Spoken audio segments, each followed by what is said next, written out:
Hey guys, we are back with another video. Currently we are on the way to DWS in Huntington Beach. I'm going to pick up something for one of my projects, and we're going to talk about 5 things that I don't really like about the 981 Cayman.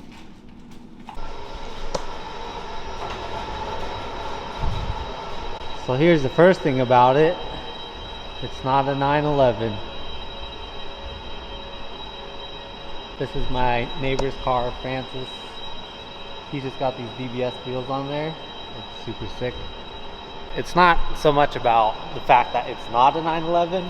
It's more like because of the people, I would say, that don't know much about cars and what their view is on the Cayman. So, you know, basically, when you own a Cayman, there's like people that aren't real car enthusiasts. They'll be like, oh, like, why didn't you get a 911? And, you know, in my opinion, I just like the way the Cayman looks more. And that's why I went with the Cayman. I mean, I have 2 Caymans. It's not like I couldn't afford a 911, but people are always just like, they just don't know. So when they don't know, they just give you shit about it.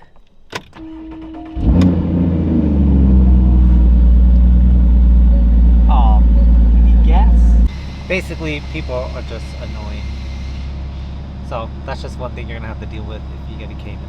Things I don't like about the Cayman is this head unit. It's touchscreen and everything, and this car is a 2014, but all it has is an aux hookup. There is Bluetooth phone, but no Bluetooth audio, which is just crazy because BMW had Bluetooth audio back in like 2008. Like my sister had a 328i or something.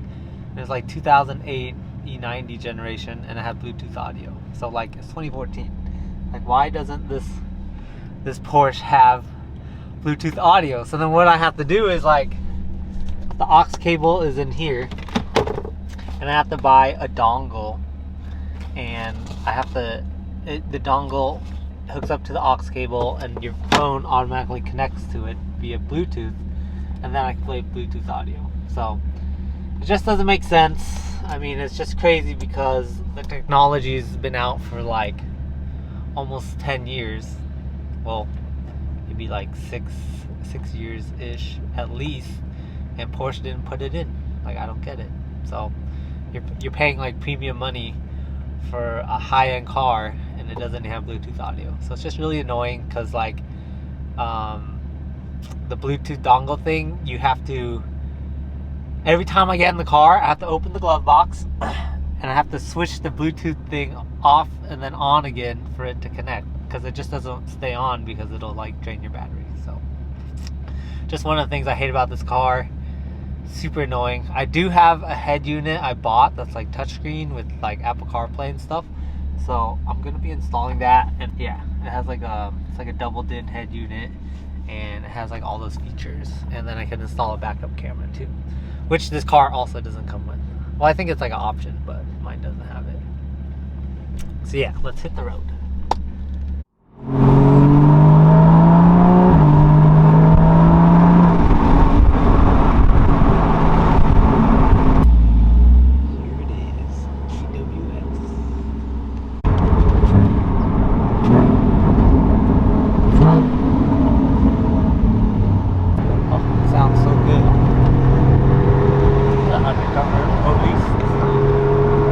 Alright, so another thing I hate about the Cayman is the headliner.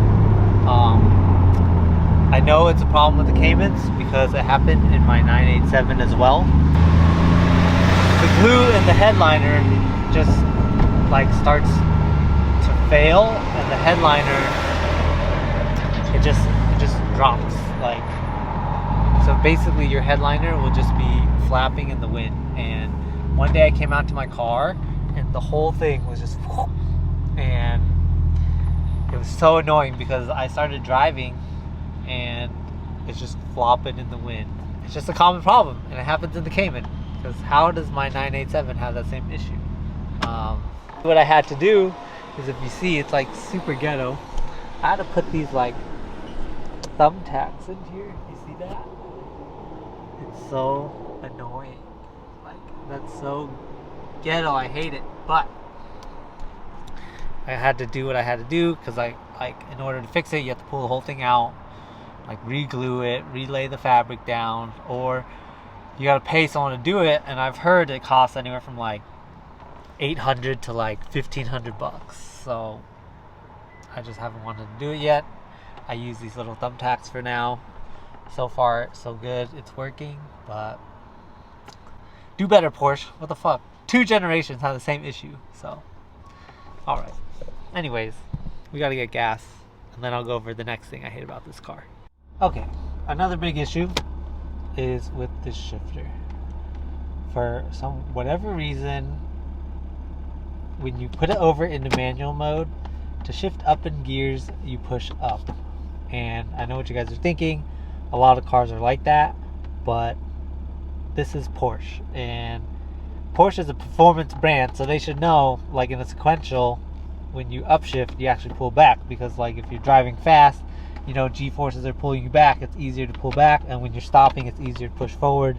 It just doesn't make any sense. Like, why is it in a performance brand vehicle that you push up to shift up? And I know there's like you could buy Cobb access port, and you could actually like program it and switch it around, but to do that, I don't know, like the Cobb access port is like maybe $1,300, and then to do the transmission map, it's like another $700 or something like that. I don't know. Either way, anything over $1,000 just to fix that, it doesn't make sense to me. Like, it should have already came where you pull back on it and it upshifts. And I think in the 911 that's how it is, but for some reason in the Cayman S 981 you push up to shift up. It just doesn't make sense. Super annoying, but we use the paddles anyway, so it doesn't matter. But if I wanted to use a shifter and feel like a sequential, that would have been cool too. Last thing, I think I could go on about these like extra things, but I feel like that's a Porsche problem, because I feel like the Panamera and stuff, they have like all these slots, and even a car that's fully optioned out, I don't think uses all of them. So I feel like Porsche kind of overdid it in this generation with these like button slots, but I don't know. One of the main issues, I'd say the last one that I really don't like about the Cayman is, alright, so the last main thing I would say is a pain in the butt about these cars is, if you ever have to do work on here in the back, a couple things. To get to the trunk, you have to remove all these interior parts, like this, it's like a brace, and then like these plastic panels right here, just to get to the engine lid. And then when you work on the car, I'm working on it right now, excuse the mess, you have to climb in. So you'll often find yourself basically sitting back here, which, just to do any work in the engine bay, which isn't so bad because there's carpet, you can put your knees down, but it's just really tight, so you can't really like get leverage on stuff. It could make it a pain in the butt to work on some like heavier stuff, but if you forget any tools or anything and you have to climb in and out, it's just such a pain in the butt, because, you know, we're getting old, our knees and our backs are starting to hurt, and it's a lot of work. But overall, it's not so bad. It's not the end of the world. Just one thing to consider. So I know I'm just like nitpicking little things here and there. There's actually not like, this video is actually pretty hard to make. There isn't too many things that I would say are like that easy to point out of why I would not like the car. These cars are great, and I would definitely recommend buying one. So they're great cars. If you're in the market looking to get one, don't let this video stop you. Just get one. You won't be disappointed. And that sums up the video. Hit that like and subscribe button, and thanks for watching.